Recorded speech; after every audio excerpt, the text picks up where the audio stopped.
Hey, Best Buds. As I promised, I am back and with all of my good chicken that I cooked. I'm gonna let you see that nice brown, crunchy chicken. Yummy, yummy. Look at that crust. And I did get a little bit of fries, and then, like I said, my Caesar salad kit. So I think I'm gonna start off with the salad. The salad was really good.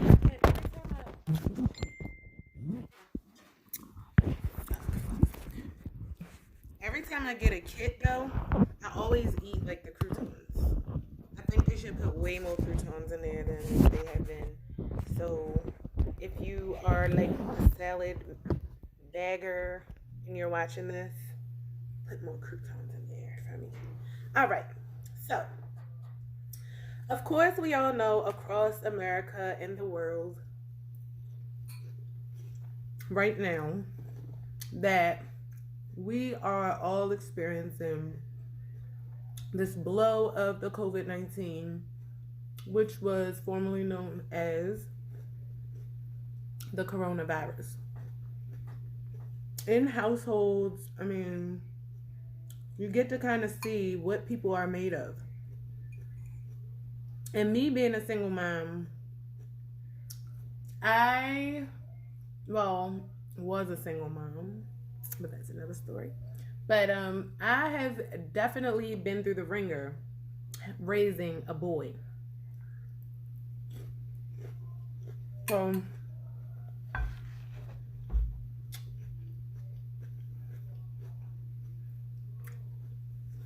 mm, as you've seen in other videos, my boy, I've always had my kids when I was going through the homelessness. My boy has been kind of in and out of the picture. Um, when we went to the shelter, he went to my mom's house. He just, if you don't know anything about him, he's not used to pressure. He's not used to going through hard times until they get better. He's used to running. He's used to people making excuses for him that don't know what type of person he is, but see everything from the outside and sympathize for him, creating a longer time for him to actually get the consequence because this person intervened or this person felt like he may have needed, let's try therapy or let's try. He's just an asshole. So basically, my son was jumped at his school and they almost killed him. And when he was jumped, we were still homeless. Um, they jumped him the first day.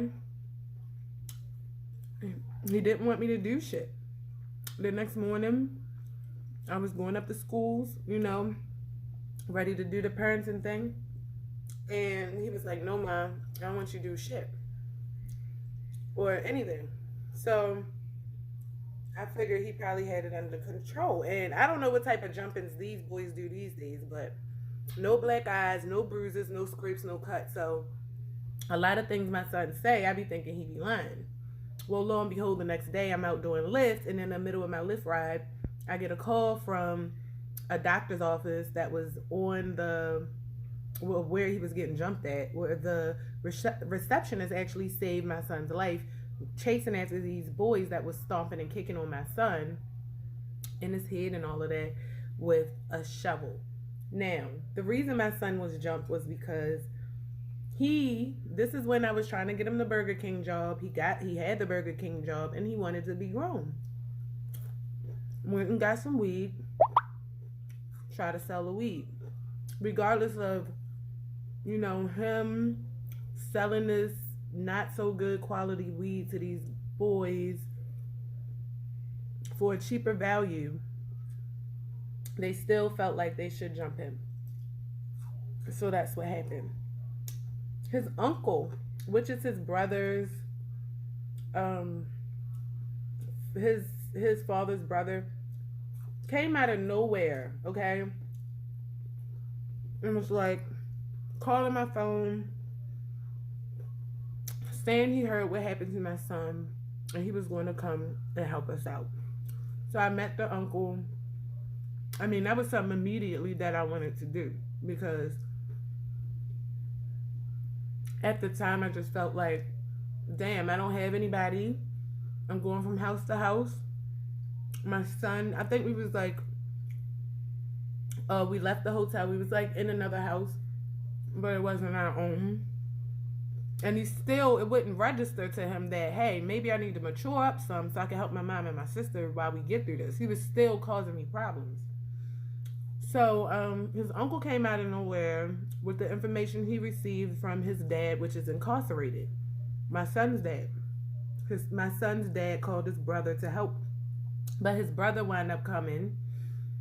First, I mean, he sold himself to me. It was like bananas.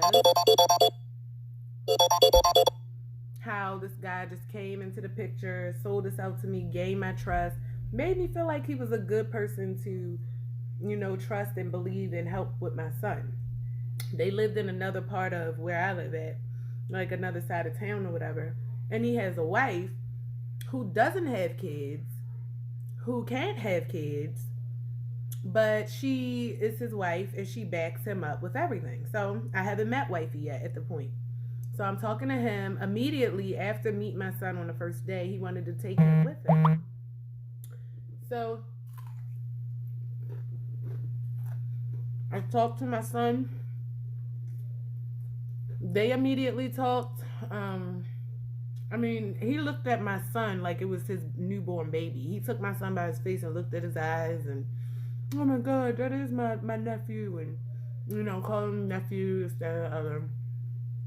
And he was like, y'all can just come over here tonight. You can stay tonight and all this. So we went over his house, met his wife, the rest of the family.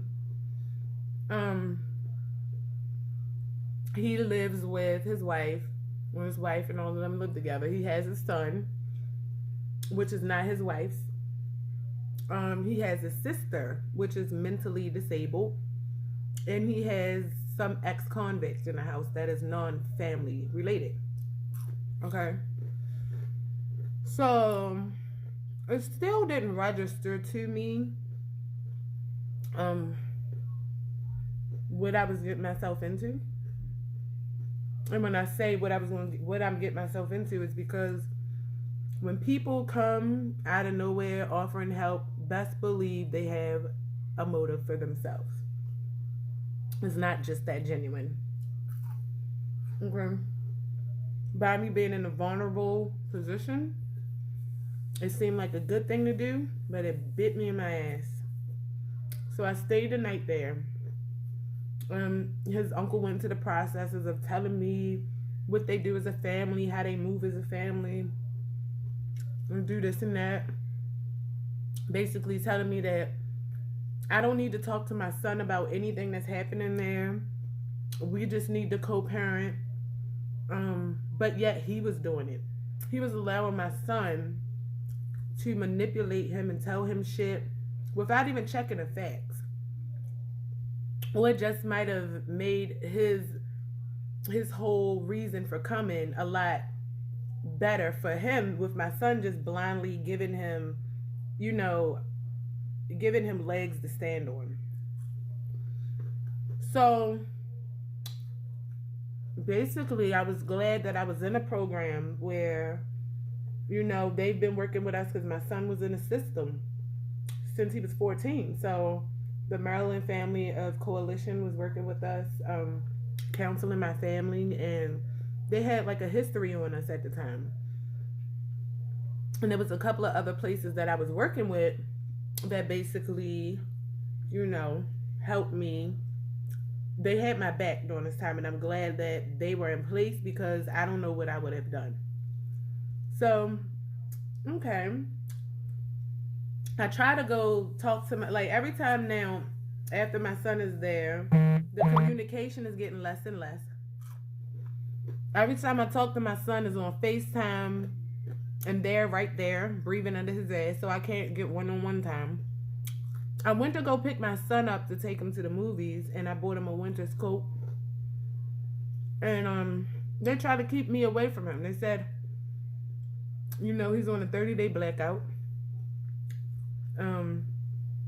He got to get broken down to get built back up. And he doesn't need to be rewarded with movies.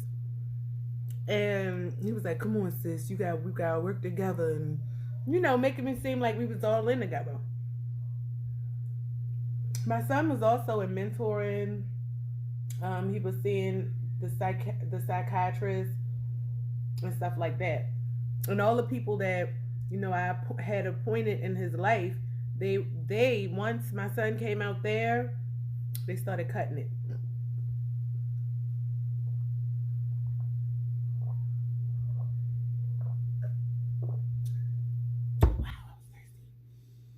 Started cutting it. So it was like, okay, the more and more time goes by living with these people, they're trying to take my son. That's what I'm starting to feel like. So Thanksgiving come, I try to get my son. No, I think it's too soon, sis. The uncle would not let me get first, I think it's too soon. They might be trying to run around, retaliate, they might be trying to retaliate and hurt your son. My son never missed a holiday with me or with the family. It didn't sit well with me, but I didn't have much support on my end. I never do, really. And I rolled with it. Christmas came. We was going to New York. I wanted him to go and spend Christmas with us. Did the same thing. They got him to call me that morning to tell me he couldn't go because the county bought the county that they were living in told him that he had to stay at that house or he would get locked up. And I knew that was bullshit, and his uncle was now feeding my son fear for him to not come around his family. And that triggered me because I'm like, what are they keeping from me now? And I still to this day feel like they're keeping something from me. Like for my son to now be like, I can't come, like, are you fucking kidding me? Now I'm being offended because I'm your mom. I've raised you for all these years, and these people are trying to tell me when I can and can't see my son, and we just met them a month ago. So I called the police. Police went out there. Whatever these people did and whatever they do, they have been doing it apparently for a while, and now I see that the son that he has, that he did that to the mom. But in this situation, he didn't fuck me. His brother did. And his brother is not there. His brother is the father. And so at this point, I had to put my foot down. Police went and they lied to the police and told him that he had to stay there, and it was appointed through the county's DJS. Police folded. They folded like a lawn chair. They came and told me my son had to stay there. So Christmas and New Year's. Christmas and New Year's, my son was with them. Okay. I'm like, forget this. You know what? January, as soon as everything got back to normal in January, I went in hard.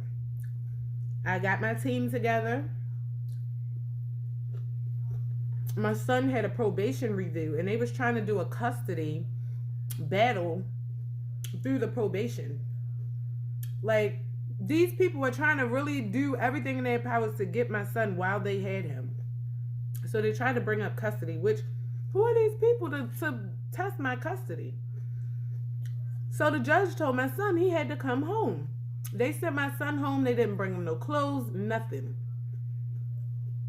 He just home in the clothes he went to the court in, because they planned on him even going back. Like, this is what separates common sense from retardation and weirdism. Like, I think these people are weird and retarded, and it's some other thing that they wanting from my son. Because at this point, once the law is involved, like, the police went to their house like 2 or 3 times for this incident. I would have just said, you know what, kid, go on about your business, especially because I just met him.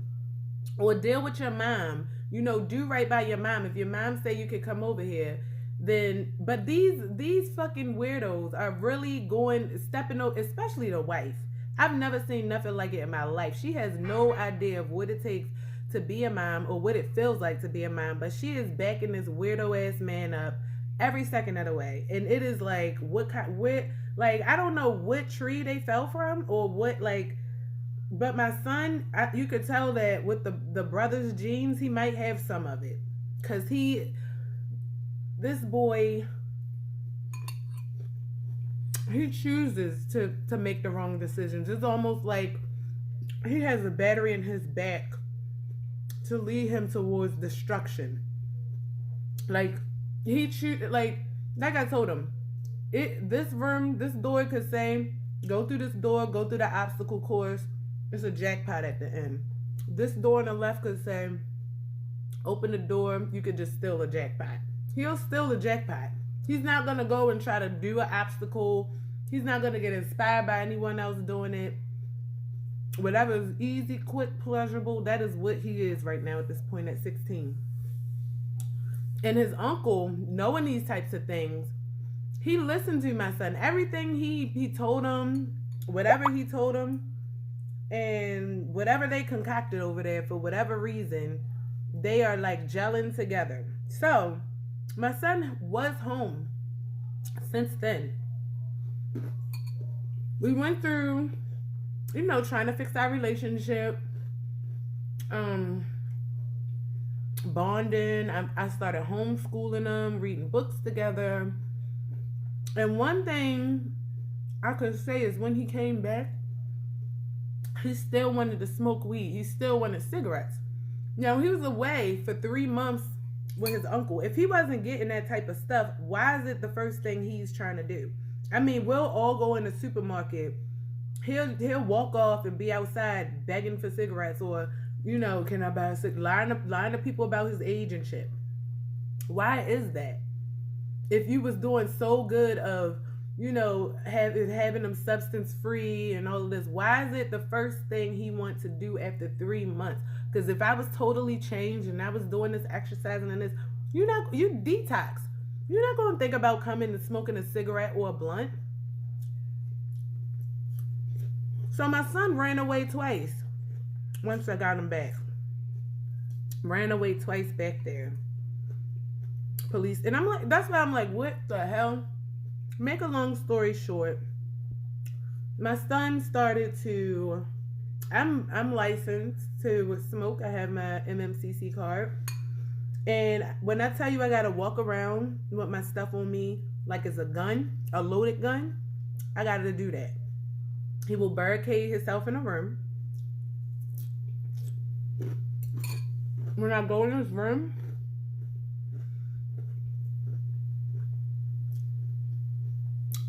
bottles of pee everywhere. Bottles of pee. Like, the bathroom is literally next to his room. But he's listening to everything, right? I'll go and take a bath. Like the other day, I took a bath and sit down. He tried to hurry up, open the door. Who was that in there? Because he think now that I'm in a bath, my weed is free. And he can go and search for it and steal some stuff. And this is what he does in the house. Who does that?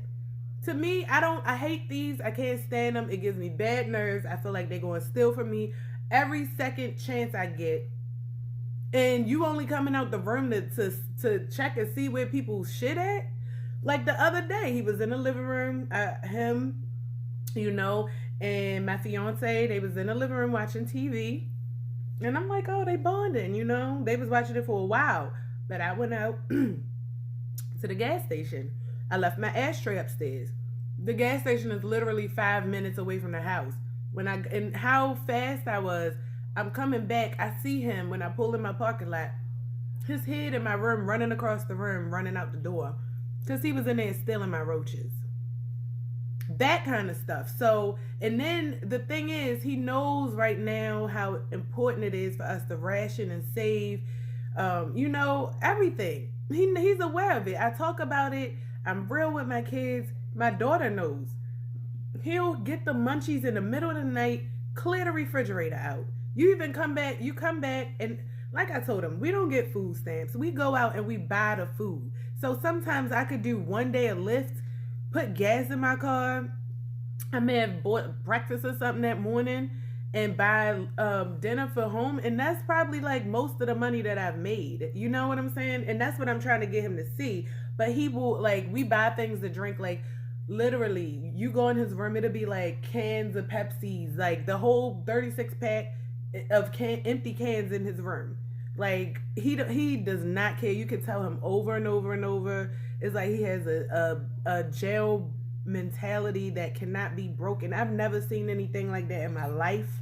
And I'm like, it has to be his dad's weird ass blood, something, because I'm not understanding.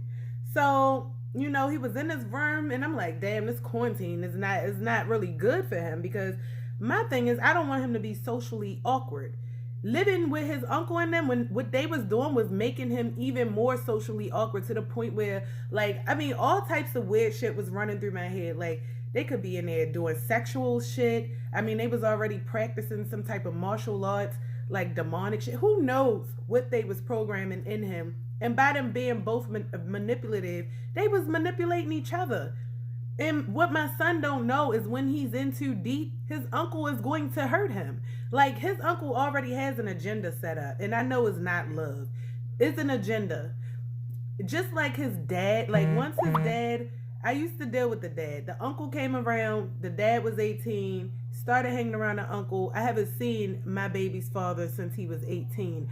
And we are in our 30s now. Okay, that's to make a long story short. So this same man want to come around in the next generation and do the same thing. He need to back the fuck up. And the crazy thing is, his passive ass baby mom allowed him to do that with her son. That's why the little boy, you know how like you got a runt puppy, and you know the puppy is the same age as all the rest of them. The rest of them big and groomed, and it's this little runt. He looked like the runt of the puppies. Like you could tell he's malnutrition. I don't think it's malnourished. I don't think he's malnourished, but I think that whatever type of disciplining or whatever he had causing him to not develop and mature. Like, he is 17 and he looked 12. And even when you look at other 17-year-olds that may look 12, they have some type of mentality, some type of way about them that doesn't seem coerced or watch me. I mean, everything just seems so coerced with them, and it's just like, you got to stunt for people. When the police came to their house to get my son, they sent him to answer the door, and the little boy lied and said he was 12. So I know he's coerced, just as well as the adults in that house. And like I said, they got an ex-convict, a freaking mental disabled girl, and none of them can have sex or do any sexual things according to them until they get married. And just to give a little a backstory, I have a mentally disabled friend, and I kind of set them up, him and his sister, thinking that it was going to be a cute thing. But within a couple weeks, they had my friend living out there getting his check. My friend, he shut it down. He got up out of there, mentally disabled or not. He knew something wasn't right. He was in that house for about 2-3 weeks and got the fuck up out of there. So my son, by him going only for whatever pleasures I feel that they're giving him, he's not thinking. His frontal lobe is not even developed enough to know that, hey, I'm in danger. Because just because of his bad decisions here, him not coming out the room except for to steal or listen to where I put my weed so he could go and ransack it to try to find it, shit like that, does not build trust. It builds someone not trusting you. And that's how I feel. You hitting your little sister, I got to keep repeatedly say, stop hitting her, leave her alone. If you're going to interact with her, do something with her. This is the reason why my mom doesn't want him up there. My sister doesn't want him up there. Fix yourself. I'm reading a book called The Real Wes Moore. It's a lovely book, and it's teaching him about a guy named Wes Moore from where we are from that actually saw another Wes Moore, and this Wes Moore was a jailbird. And the decisions that he made versus that Wes Moore that caused them to live on two opposite sides of the scope. And this is what I wanted my son to apply to his life, but he doesn't take anything seriously at this point.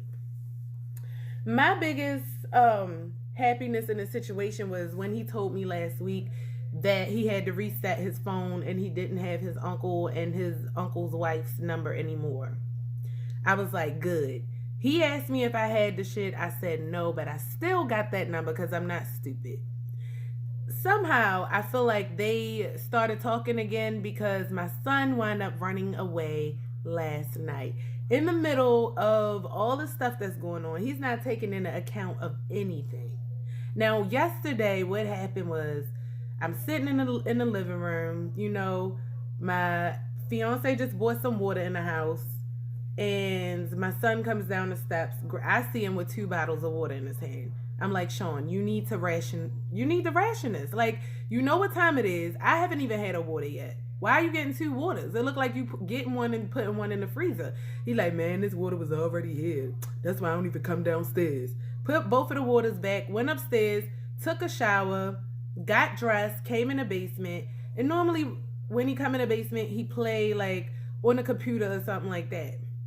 But he never came back up. So I wound up leaving out to go to the store. When I came back from the store, I had the cat food. So I opened the basement door and I'm like, come on, y'all, come upstairs, eat. Cats would not eat at all. They would not eat at all. They kept like, meow, meow, like running around my feet. I'm like, what? Get the fuck over there. Like, your food is in the bowl. Why are you still around me? So they basically led me to the basement. Went to the back door, and the latch that you got to slide across to get out was open. The door was open. So even if, let's say, he locked the door on the knob once he left out, the dead giveaway that he left out that back door was that the latch was, you can't lock a latch from the outside of the other side of the door. So yeah, when I went out back, the gate is kind of was like nailed together. It looked like he just stuffed his body through and left out and escaped through the back. So where we live at is common fucking sense. His weirdo uncle called him an Uber or a Lyft, and he Ubered him back over his house. Okay? My thing is this. As a parent, this is a parent's worst nightmare. But you have to know what to do. You have to know your rights, because it's easy to lose your way in these types of situations.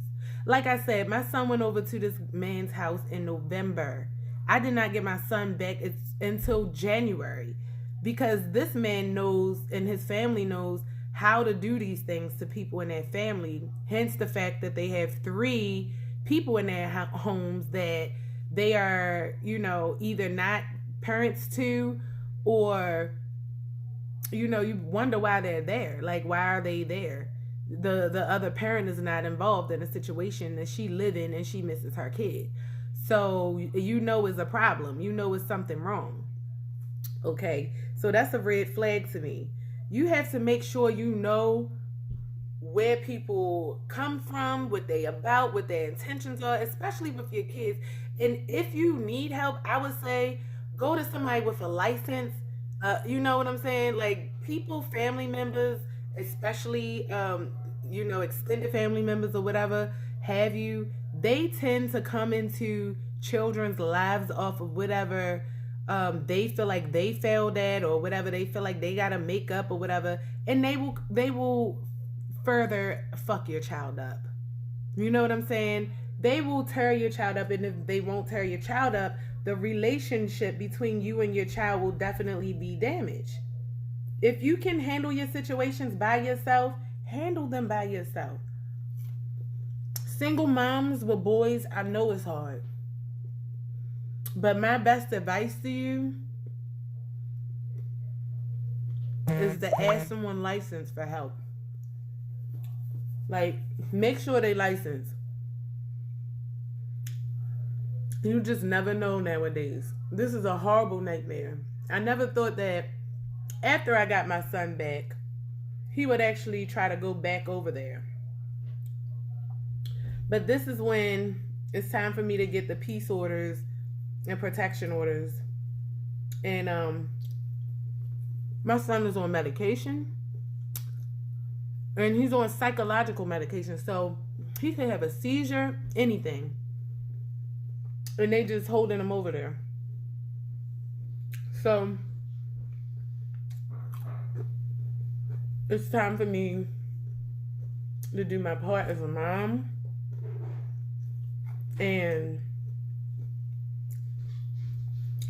try to stay strong. I'm really pretty strong telling this story right now because I've been through the ringer. January, February, November, December, January, even February. From being homeless for a whole year? Yeah, I don't think I can cry about simple shit anymore. I'm strong. I'm wiser. But I can still be shocked because this is still shocking to me. And the fact that you got grown ass adults not being like, you know what? Just go home to your mom. Just see if you can come over here. Like they actually quarantining my son. The police been here. I called and got a police report done. The county police been out to their house. No answer to the door. So they're going to play hardball, and that's what they're going to get. It's hard for me to kind of get things back together, so I do, think that having a fiance is a blessing at this point, but I still feel like it's a double-edged sword, too. I need to heal. Apparently, I need to fucking heal. I'm just glad that this time going around that my fiance was able to witness how my son is. He has a mentor that's been coming over here every Monday. He saw and sees how my son is. He has a counselor that comes over once a week. She saw how my son is. So I don't have to elaborate and explain to these people and plead my case and be nervous anymore because he's exposed. He can go around, lie, manipulate, but just to go in his room alone and see pee bottles filled up, like he's not even going to the bathroom. But yet you could come out the room to steal roaches. Yeah, that right there says a whole lot about someone. And then yet you're going to come and be the knight in shining armor and have this kind of kid in your house. Like, what? Are you fucking kidding me? This man, I don't even, but he needs a rude awakening. However that comes, I hope he get it stuck to his ass. And his wife, even more. Like, she does not even know. Like, she need to get that shit stuck to her ass, her weird ass, too. Both of them weird. But when you take and you have kids, especially by, some people, you don't know even what the people family about. You fucking around with the person, don't know what his family about, what they do. That's why I take time to get in these relationships. I know it's like too far gone to be preaching that shit now, but this right here was a lesson learned for me. If you have any advice,